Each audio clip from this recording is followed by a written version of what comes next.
বিভিন্ন জনস্বার্থ সংশ্লিষ্ট দাবিকে সামনে রেখে সোচ্চার হল গণতান্ত্রিক নারী সমিতি। মঙ্গলবার পুলিশ সদর দপ্তরে ডেপুটেশন প্রদানের পর রাজধানীর প্যারাডাইস চৌমুহনী এলাকায় 2 ঘণ্টা ব্যাপী গণ অবস্থান কর্মসূচি পালন করা হয়।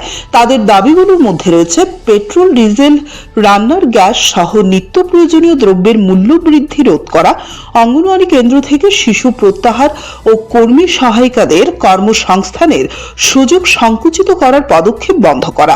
তাছাড়া শান্তিনিকেতন মেডিকেল কলেজের মহিলা কর্মী হত্যাকাণ্ডে অভিযুক্তদের দ্রুত গ্রেফতার করে দৃষ্টান্তমূলক শাস্তির আওতায় আনার দাবি জানানো হয়।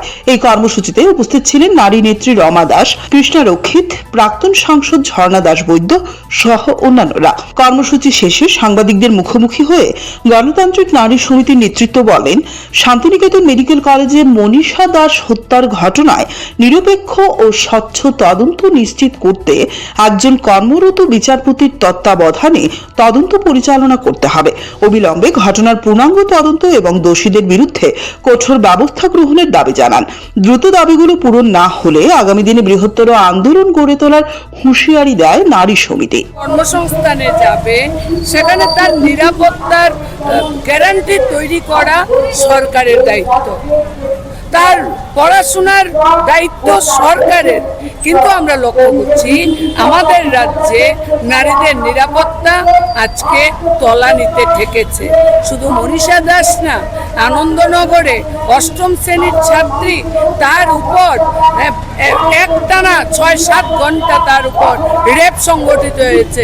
8ম শ্রেণীর ছাত্রী, শুধু 8ম শ্রেণীর ছাত্রী না, ওই উদয়পুরে দেখেছেন রাস্তা থেকে বাইকে তুলে নিয়ে গিয়ে সেখানে তার উপর ধর্ষণের ঘটনা সংঘটিত হয়েছে। ফলে এই যে একটা নৃশংস অমানবিক পরিস্থিতি আমাদের রাজ্যে তৈরি হয়েছে, একদিকে যখন আমরা খাবারের জন্য লড়াই করছি, কর্মসংস্থানের জন্য লড়াই করছি, অন্যদিকে আমাদের নিরাপত্তার যে গ্যারান্টি তা আজকে তলানিতে চলে গেছে। তার প্রতিবাদে সরকারের এই যে কুম্ভকর্ণের ঘুম, এই ঘুম ভাঙানোর জন্য রাস্তায় নামা ছাড়া আমাদের সামনে আর পথ খোলা নেই। তাই সরকারের কাছে আজকের এই গণঅবস্থান থেকে আমরা দাবি তুলতে চাই, মনীষা দাসের যে অস্বাভাবিক রহস্যজনক মৃত্যু, সেই মৃত্যুকে কেন্দ্র করে রাজ্য সরকার ডিএমকে কেন্দ্র করে একটি টিম তৈরি করেছে। ডিএম তো এই কাজের সাথে কি করবে?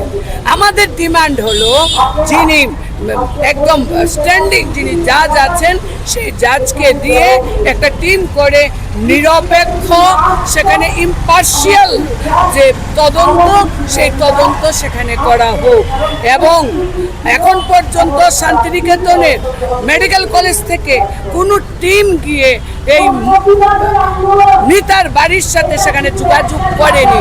আমরা ডিমান্ড করছি সেখানে যোগাযোগ করে এই পরিবারটার পাশে মেডিকেল কলেজ দাঁড়াক এবং রাজ্য সরকার সেখানে দাঁড়াক। রান্নার গ্যাস, পেট্রোলের যে দাম, সেই দাম রাজ্য সরকার এবং কেন্দ্রীয় সরকার, ডাবল ইঞ্জিনের যে সরকার, এই সরকার সেখানে হস্তক্ষেপ গ্রহণ করুক যাতে সেখানে দাম কমানো হয়।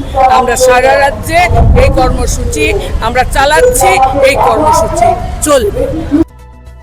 ব্যুরো রিপোর্ট, সিনে টিভি।